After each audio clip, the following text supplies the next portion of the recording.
오늘 또 그대의 최고의 날입니다. 임은미 선교사 묵상입니다. 2025년 6월 23일 월요일 최고의 날. 세상 모든 것은 하나님의 결정에 있습니다. 에스겔 17장. 어제 내가 설교한 곳은 청년부 예배였다. 설교를 마친 후 담당 목사님께서 통성기도를 인도하시는데 내 뒤에서 연세가 많아 보이는 한 분이 내가 앉아있는 곳으로 오셨다. 몸이 매우 불편해 보이셨고 나에게 헌금 봉투와 함께 손글씨로 적은 작은 편지를 건네주셨다. 통성기도 시간이라 얼른 글을 읽을 수는 없었고 일단 헌금을 받아 손에 쥐고 있었다. 그분은 내 쪽으로 걸어오시다가 다리에 힘이 풀리셨는지 넘어지셨다. 크게 넘어진 것은 아니고 힘이 빠져 주저앉은 듯한 모습이었다. 그러자 그분의 딸로 보이는 여자분이 급히 와서 어머니를 일으켰고 나이 많은 남편분도 함께 부축해 주셨다. 딸은 예배 도중 소란을 피워 죄송하다며 나에게 계속 사과했지만 나는 괜찮다고 하며 예배가 끝나고 기도해 드리겠다고 했다. 예배가 끝난 후 뒤를 돌아보니 어머니가 여전히 앉아 계셨다. 나는 그분을 앞으로 오시라고 했고 잠시 후 휠체어를 탄 어머니를 딸이 밀고 나에게로 데려왔다. 간단히 이야기를 들어보니 어머니는 파킨스 병을 앓고 계셨다. 나는 간절한 마음으로 손을 얹고 기도해 드렸다. 기도를 마친 후 딸의 눈에는 눈물이 맺혀 있었고 나 역시 마음이 짠했다. 집에 돌아와 그분이 주시는 헌금을 선교 헌금 계좌에 입금하려고 보니 금액은 60만 원이었다. 권사님이라고 하셨는데 아픈 몸으로 이 정도의 헌금을 드린 것을 생각하니 마음이 울컥했다. 이 헌금은 연말 기부금 영수증도 받을 수 있는 헌금이기에 나는 권사님이 누구신지 카카오톡 메시지를 찾아보았다. 직접 이름으로는 찾을 수 없었지만 그분의 딸이 예전에 중보 기도방에 어머니의 이름과 함께 기도 제목을 올린 것을 발견했다. 나는 그 딸에게 카톡으로 헌금을 다시 돌려드릴 테니 기부금 영수증을 받을 수 있는 계좌로 이체하면 된다고 했다. 그 후 딸과 짧은 대화를 나누었다. 어머니 위해 기도해 줄 때에 따로 딸을 위해 기도해 줄 수 없었는지라 카톡으로 기도를 남겨주겠다고 했다.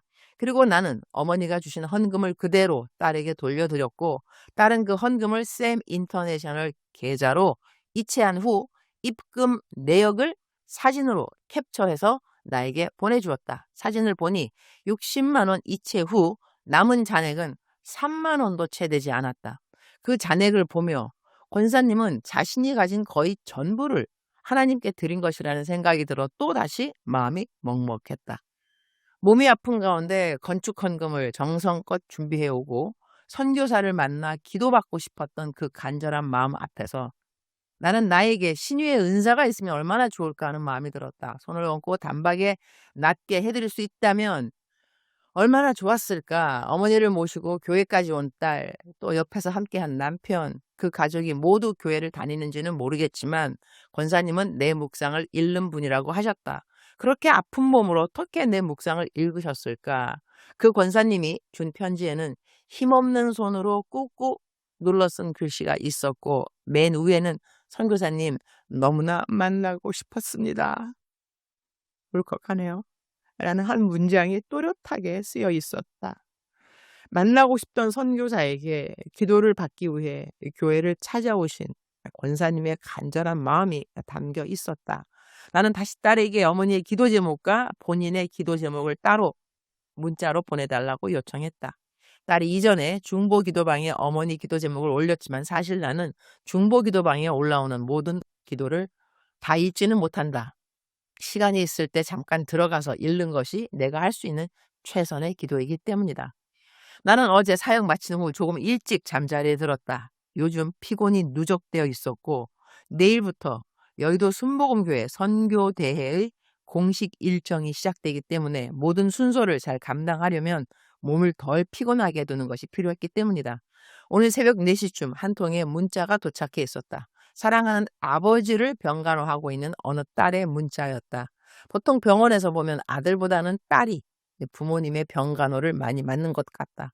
긴 병에 효자 없다는 말처럼 오랜 병간호는 자녀들에게 적지 않은 어려움인 것 같다. 나도 어머니를 폐암 말기로 병간호했던 때가 있었다.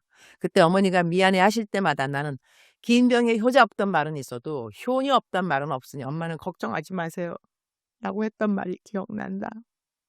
부모를 모시는 자녀들의 마음은 아마 다 비슷할 것이다. 아무리 잘해드려도 돌아가신 뒤에는 항상 아쉬움이 남는다고 한다. 아래는 새벽녘에 온 어느 딸의 문자이다. 선교사님, 백운영 저의 아빠 금요일 응급실에서 저와 함께 영접 기도를 하셨어요. 아무것도 생각이 나지 않아 선교사님의 기도문에 조금 더 보태어 영접 기도문을 따라 하셨어요. 아빠는 완화 병동에 와 계세요. 목에 암이 아빠의 기도를 누르고 다른 신경들을 눌러서 많이 고통스러워 하세요. 오늘 이 밤 기도를 압박해 조금 더 호흡하기가 힘들어지시고 계속 맞는 진통제로 인해 오늘 저녁부터는 거의 일어나지 못하고 계세요. 많은 분들의 기도 부탁이 있으실 것 같아 부탁드리기를 며칠 동안 너무 망설였지만 지금 이 새벽 혼자 아빠 옆을 지키며 고통 가운데 있는 아빠에게 제가 해줄 수 있는 것이 무엇일까 기도하며 선교사님께 음성 녹음을 통해서라도 아빠에게 직접 기도를 부탁해야겠다는 마음이 들어 오늘은 연락을 드려요. 선교사님, 아빠를 위해 음성 녹음으로 한 번만 기도를 해주실 수 있을까요? 아빠의 귓가에 들려드리려고 해요. 많이 바쁘신 것을 알지만 한 번만 기도해 주시면 안 될까요? 백운영 저희 아빠 저를 통해 예수님 이제 영접하시고 예수님을 정말 사랑하시는 분께 기도를 받으시게 해드리고 싶은 마음이에요. 어제 교회에서 어머니를 휠체어로 모시고 온 딸과 아버지의 병상을 지키며 내게 보내온 딸의 문자를 보면서 마음이 먹먹해지는 새벽이다. 이 땅에 모든 부모님들이 건강했으면 좋겠다. 병상에 부모님을 모시는 모든 자녀들에게 힘과 소망이 있기를, 그리고 부모님 잘 경외하는 자녀들에게 약속되어 있는 모든 복이 함께 하기를. 우리말 성경 번역 에스겔 17장입니다. 24절. 나 여호와가 키 큰 나무를 낮추고 키 작은 나무를 높였으며 푸른 나무를 말리고 마른 나무에 싹이 나게 했음을 들판의 모든 나무들이 알 것이다. 나 여호와가 말했고 그렇게 이루었다. 이 말씀은 하나님께서 자신의 절대적인 주권과 섭리하심을 나타내시는 구절이다.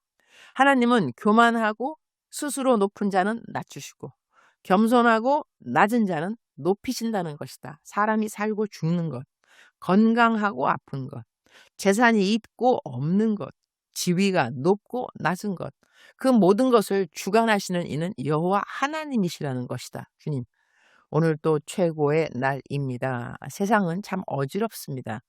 전쟁은 소문만으로 그치는 것이 아니고 전쟁들이 이곳저곳에서 일어나고 있습니다.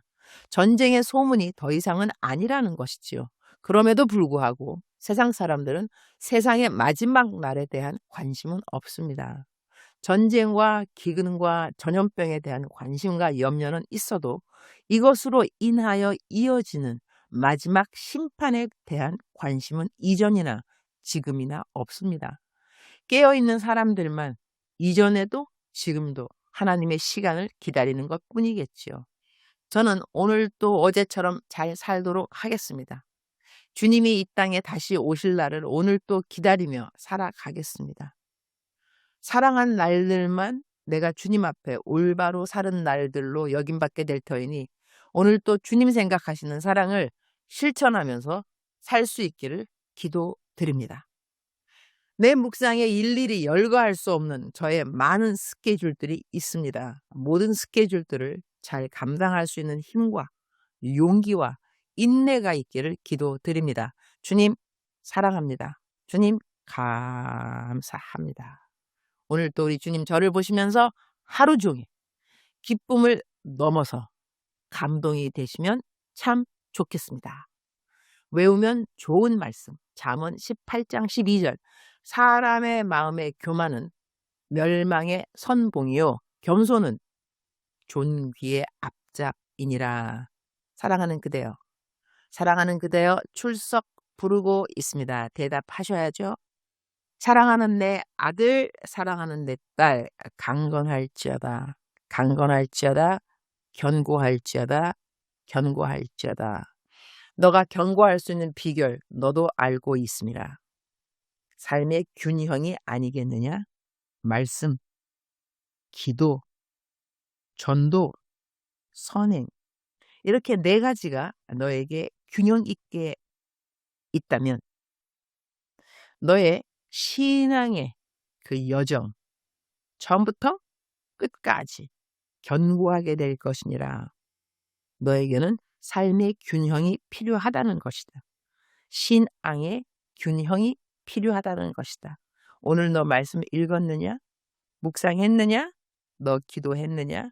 너 선행했느냐? 그리고 누군가가 구원을 받게 해달라고 너는 기도를 했느냐? 너의 신앙의 균형이 될 것이며 또한 너로 하여금 견고하게 매일매일 너의 삶을 잘 살아갈 수 있는 원동력이 되어줄 것이니라. 사랑하는 그대여, 사랑합니다. 사랑하는 그대여, 축복합니다. 오늘 또 그대의 최고의 날입니다.